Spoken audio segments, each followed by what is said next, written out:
Borderlands, sebuah film yang mungkin kalian tunggu-tunggu untuk tonton, dan gue dapat opportunity untuk nonton duluan, dan kalian mesti nonton karena ini film benar-benar film yang absolute cinema gitu. Apalagi pas si Lilithnya bilang itu kan, it's border time.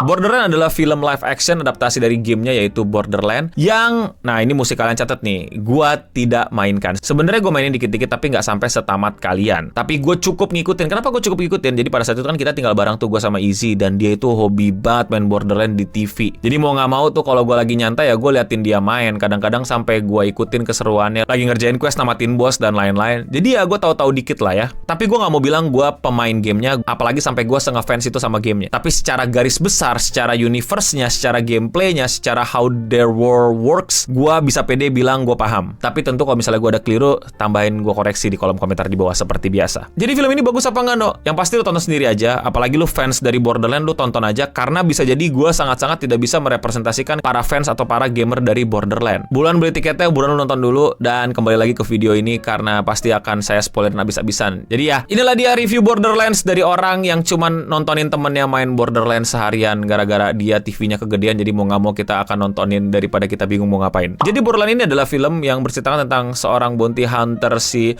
Lilith, yang di-hire untuk nyelamatin anak dari si siapa namanya, Atlasan gitu. Yang ternyata anak adalah Tiny-Tina ya. Kalau kalian main game pasti tahu Tiny-Tina itu yang suka badum-badum gitu. Terus tiba-tiba ketemu Roland, ketemu Krieg, ketemu Tanis. Terus tiba-tiba mereka sepakat untuk males banget nyelamatin bocil, mending kita langsung ke main quest aja gitu kan. Ayo kita buka vault-nya gitu kan. Karena kalau kalian main gamenya ini pasti tentang vault. Gimana sih lu? Ya udah, terus tiba-tiba vault-nya kebuka, tapi ya instead of lu ngeluarin monster-monster alien aneh, di sini vault-nya malah ngasih Kate sebuah form baru gitu ya. Dia tiba-tiba henshin dan punya banyak cakra untuk dia pakai gitu. Jadi tiba-tiba dia dapat Bjorn mode-nya si Naruto lah pokoknya. Apa yang bagus dari film ini sebelum kita ke yang wadidaunya? Tentu saja adalah setnya. Menurut gue set juara banget. Dan gue suka banget gaya bertarung pistol-pistolannya ya. Si Lilithnya kayak mahir banget sama pistol, dan menggunakan pistolnya tuh laganya tuh estetik gitu. Nggak cuma nembak-nembak asal-asalan. Itu si Lilith bajunya bagus dan style rambutnya keren gitu. Sampai ada adegan punya gitu tuh satu sinema ketawa gitu, tepuk tangan gitu kan. Dan Moxie ya, jadi menurut gue ya bagusnya beneran itu doang sih. Nah sekarang let's go kita. Pertama adalah buset scriptingnya. Tahu-tahu ketemu, tahu-tahu plottingnya jadi akrab, tahu-tahu plottingnya jadi ayo gas dan lain-lain gitu. Terus tahu-tahu kesini, tahu-tahu ke situ, tahu-tahu ini typical American movie yang best friendship company gitu loh, yang tahu-tahu selalu punya jalan, tahu-tahu harus ada yang dikorbanin, tahu-tahu dapat solusi yang tidak terduga. Bosen aja gitu sama formulanya. Karakter gua nggak berani bilang ya, tapi menurut gua Kevin Hart di sini tuh mungkin hampir semua gitu ya, kecuali Jack Black di Claptrap-nya kayak gimana ya, kurang chaotic, masih terlalu main aman, masih terlalu main dialog-dialog formula komedi Amerika. Sedangkan kalau lu mainin gamenya gitu, gue nggak mainin tapi gue kayak dengerin dialog-dialognya tuh lebih kreatif, lebih witty, lebih komediknya.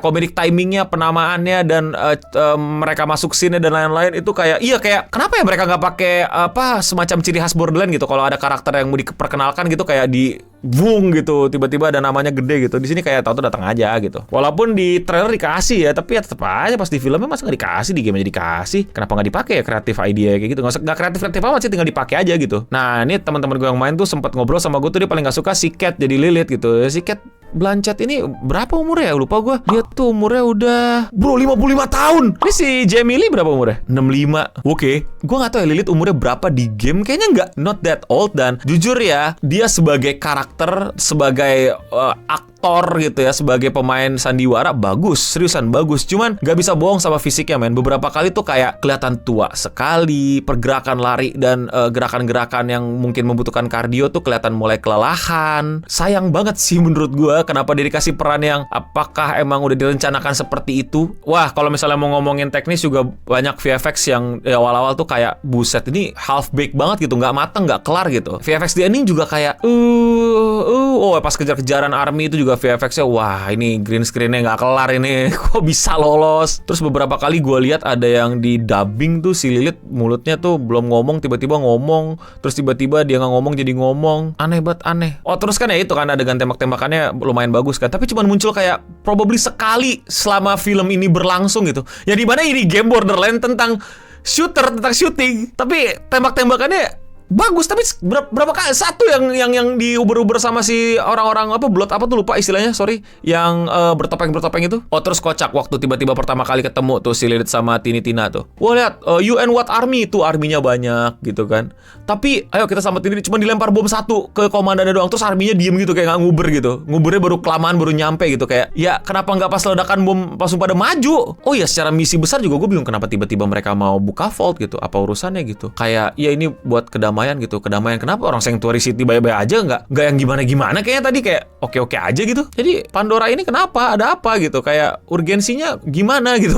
Urgensi sama vaultnya nggak ke apa ya? Nggak ke reveal gitu. Kayak kamu harus menjadi savior kita, harus jadi penyelamatnya juga nggak gimana-gimana. Cuman sesekali yang kayak ya udah gitu. Oh, by the way, tiba-tiba gue punya hati nih sama anak bocil yang gue harusnya balikin ke bapaknya gitu juga kayak dan tipikal miskomunikasi tuh klise-klise kayak gitu tuh menyebalkan tuh gak sih? Yang dia baru terbangunnya di dialog kedua gitu, bukan yang awal gitu. Gue gak mau nyerahin dia gitu. Lu serahin dia atau gue bunuh teman-teman lu. Meanwhile lu udah berhasil selamat dari ribuan tentara gitu. Terus kayak yang pas dialog yang ini lu kayak baru bangun gitu, si Tinanya terus mendengar yang kayak bawa dia, akan gue transfer duit ya. Oke, jangan jawab, jangan respon lagi. Nanti si Tinanya tahu intensi sebenarnya yang terjadi. Biarin dia salah tangkap gitu kan. Aku mau dijual, nih makan bom kan.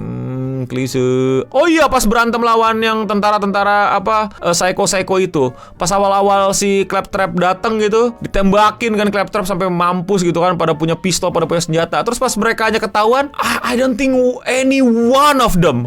I don't see. Kayaknya gue mungkin ada yang kelewatan, tapi I believe I don't see any one of them pas berantem itu punya senjata. Kayak tadi lu semua nembakin Claptrap pakai apa anjir? Pakai ketapel. Doesn't make sense. It's just annoying in my head. Terus mana mereka tadi punya pistol, nggak ada yang ditembakin apa bagaimana?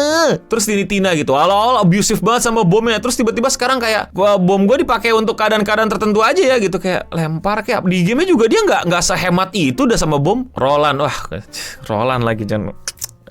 But again, gue nggak mainin langsung lama. Gue cuma iseng-iseng nyobain mainin. Gue cuma nontonin temen gue main. Gue juga bukan fans. Tapi kalian jauh lebih tahu, kalian lebih ngerti. Ya silakan kritisi gue, koreksi gue kalau misalnya ada yang keliru di kolom komentar di bawah. Tapi menurut gue sekali lagi buat kalian yang belum nonton, please nonton dulu dan buktikan jangan-jangan gue keliru gitu, jangan-jangan gue yang salah, ya kan? Bisa jadi loh. Ya kalau kalian fans sih harusnya ya support aja lah, tapi kasih tahu kalau itu jelek. Wah, ada adegan pas Lilithnya tiba-tiba dapat henshin baru gitu, form baru. Terus tiba-tiba dia ngelihat gitu kan, terus ngomong ke kamera gitu kan, "Welcome to Borderlands." Nggak ada, gue nge-meme. Oke, tapi kalau menurut kalian bagaimana? Komen di bawah. Kalau kalian suka sama konten kayak gini dan kalian mau support gue, jangan lupa klik tombol subscribe di bawah. Dan ya, sekian Radio Singham untuk episode kali ini. Gue Eno Bening pamit undur diri. Dan untuk kita semua, stay clean and sound.